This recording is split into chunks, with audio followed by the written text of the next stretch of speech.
Okay, so we're going to talk about some weird verbs, arimasu and imasu, in that they mean things that we don't normally kind of express the same way in English.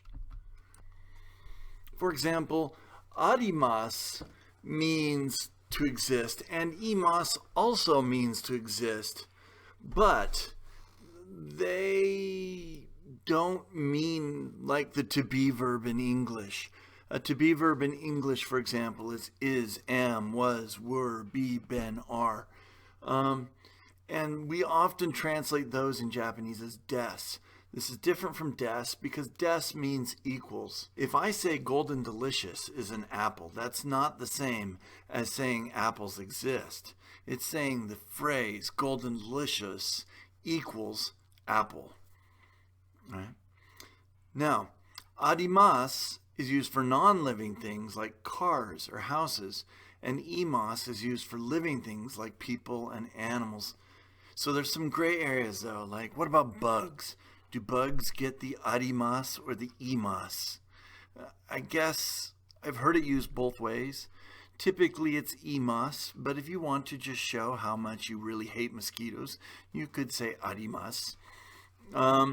Plants are typically arimasu because they don't move, but when botanists are talking about how they're a living organism, then they will often use imasu. So we don't differentiate that way in English. We don't have different words for living things and non-living things, but they do in Japanese.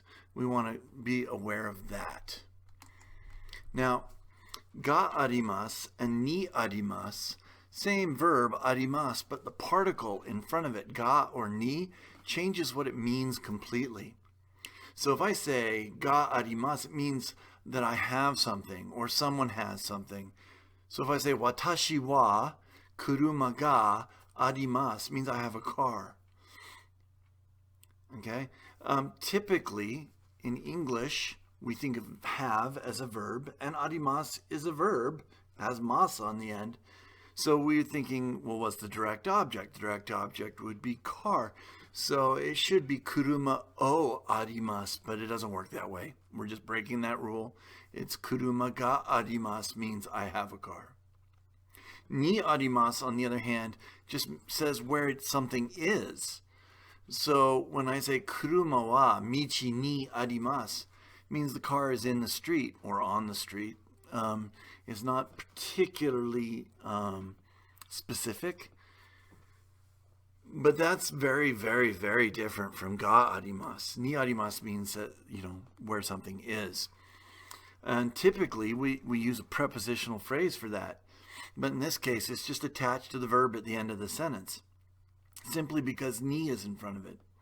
Also, notice the subject is the car.